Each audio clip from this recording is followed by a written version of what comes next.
Vamos a comenzar a leer los artículos de Víctor Eduardo Ordóñez, escrito entre 1997 y 2005.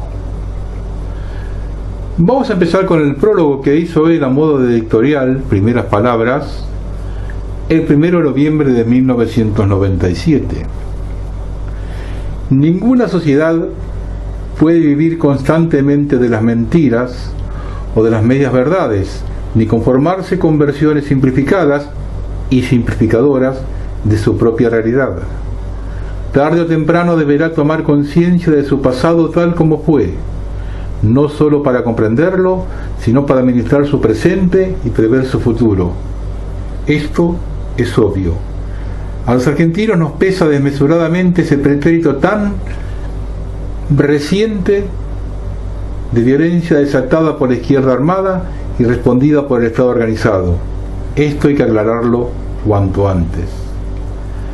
Hace tiempo que ha sonado la hora de recordar aquellos hechos sin deformaciones ideológicas ni presiones emocionales, sin trampas ni alteraciones.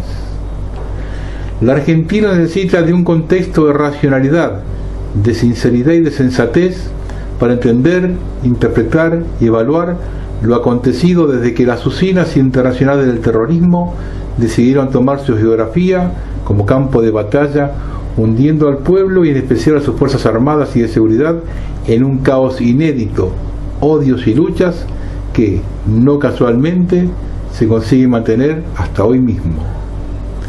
Es indispensable e impostergable replantear todo lo ocurrido, sus causas, inspiraciones, circunstancias y condiciones. El país no puede seguir conformándose con el discurso altanero y al mismo tiempo quejumbroso del derrotado militarmente, que ahora vuelve como inocente e idealista y que no tuvo ni tiene ninguna culpa que probar y que reclama las garantías que negó cuando tuvo las armas. Invoca el derecho al que desafió y negó por principio. Se queja porque se le aplicó su propia metodología. Busca y obtiene reconocimiento e indemnizaciones por las sanciones que mereció. Nada de esto podría hacerse sino a partir de la falsificación de la historia. Es pertinente citar estas palabras de Juan Pablo II, tan valientes como oportunas. Restaurar la verdad es ante todo llamar por su nombre a los actos de violencia.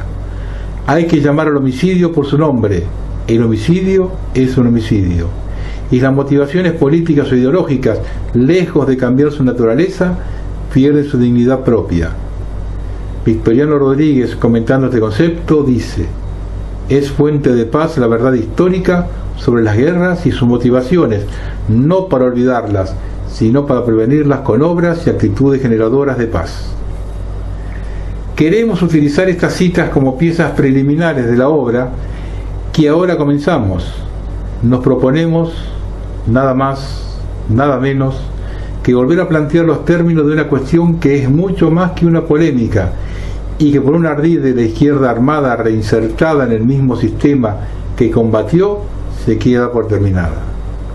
Seguimos en conflicto, aunque no sea violenta, y esto debemos tenerlo muy en claro. Una etapa decisiva de este proceso es el desprestigio en que fueron enterrados quienes combatieron a la subversión. Se ha unificado el discurso sobre ese tema, se lo ha retirado del debate de manera que su condena y la repulsa que sufren constituyen un fallo inapelable. No se nos permite hablar ni disentir, pues bien, estamos dispuestos a hacerlo porque lo merecen nuestros muertos y lo necesita la nación, aquellos por una razón de justicia, esta por una razón de permanencia. Nuestro propósito. Presentación.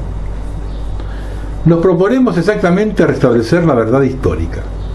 Conviene precisar, esta verdad histórica a la que nos referimos no pertenece al pasado, por lo menos no íntegramente.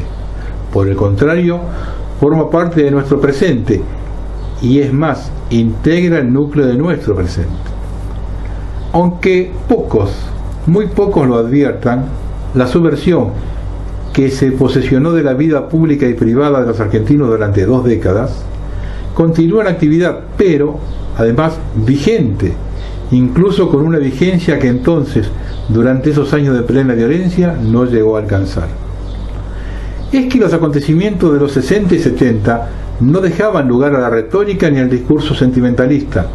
Nadie podía dejar de ver y por lo tanto nadie podía olvidar, nadie podía ser engañado y todos sabían quiénes eran los asesinos y quiénes las víctimas, quiénes los responsables de la guerra y quiénes los defensores del orden. Lo que ocurría, atentados, asesinatos, secuestros, odio y terror sistematizados, estaba ahí. Se sufría día a día, a veces hora a hora. Una auténtica sensación de asfixia se había apoderado del país y de la sociedad. Muchos de los que salían a la mañana de sus casas no tenían la seguridad de volver. Se vivía un estado de convulsión interna, se vivía una verdadera guerra.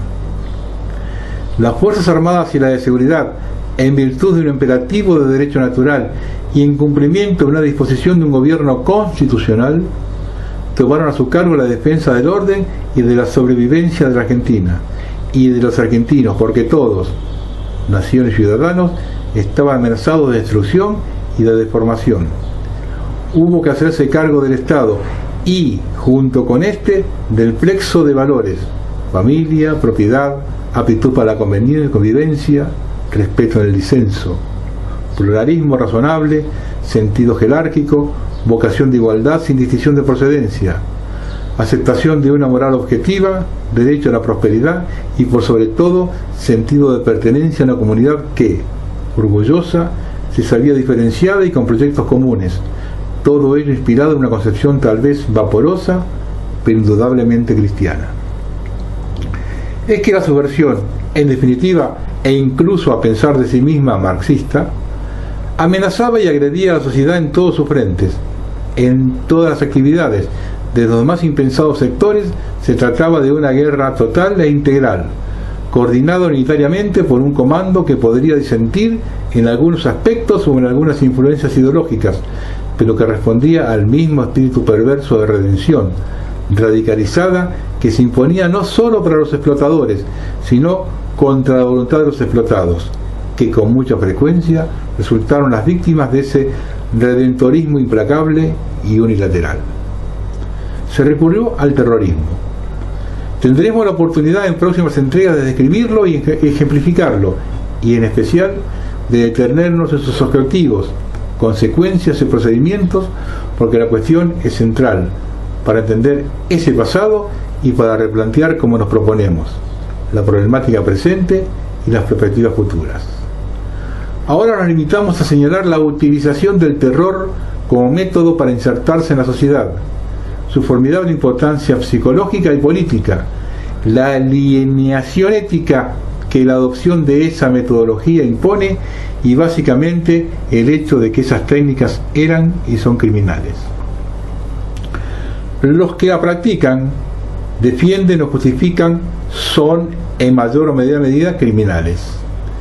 Es nuestra convicción que quienes deforman aquella realidad, ocultándola, disimulándola o negándola, simulándola o negándola, son cómplices y partícipes activos moral y jurídicamente responsables de tanta muerte y tanto dolor como se abatieron sobre nosotros durante 20 años y que tienden a reproducirse ahora, como demostraremos.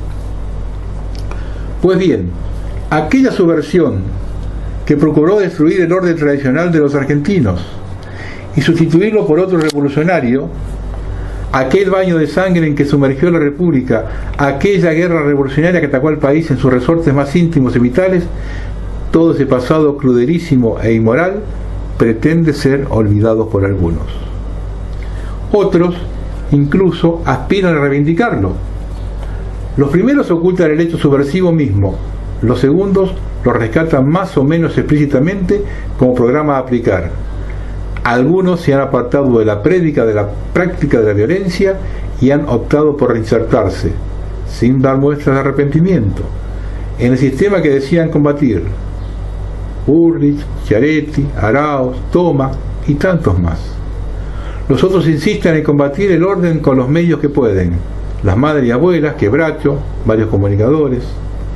Y todos inciden en presentar a la represión como una acción alocada e infundada, de manera que, a contrario sensu, la acción subversiva se muestra como una actitud virtuosa, en tanto la represiva se presenta como una conducta criminal, perniciosa e inexplicable. Para aquella, todas las alabanzas y la compresión; para esta, todos los reproches y persecuciones, más allá del derecho y aún del sentido común. Tanto una razón de justicia como de necesidad política es imprescindible: poner las cosas en su lugar, presentar una versión más acorde con la realidad y refrescar la memoria de los argentinos, víctimas y victimarios. Hubo acción terrorista y hubo respuesta acorde. Estos son los términos del debate nuclear de la problemática argentina contemporánea, un debate que no está cerrado y es bueno que no lo esté. Y es por eso que salimos con este modesto esfuerzo de restauración de la memoria perdida, para que no se siga escuchando una voz sola, para que no se siga tergiversando la verdad de lo ocurrido y para que el pueblo no quede en manos de sus enemigos de ayer. ¿Qué se puede esperar de gente que mató por matar, por un odio abstracto, sin destinatario concreto y sin motivo personal en la mayoría de los casos, sino solo para infundir la sensación de terror que quiebra y que confunde? Que no se siga ensuciando los nombres de los que nos defendieron y burlándose de los que cayeron.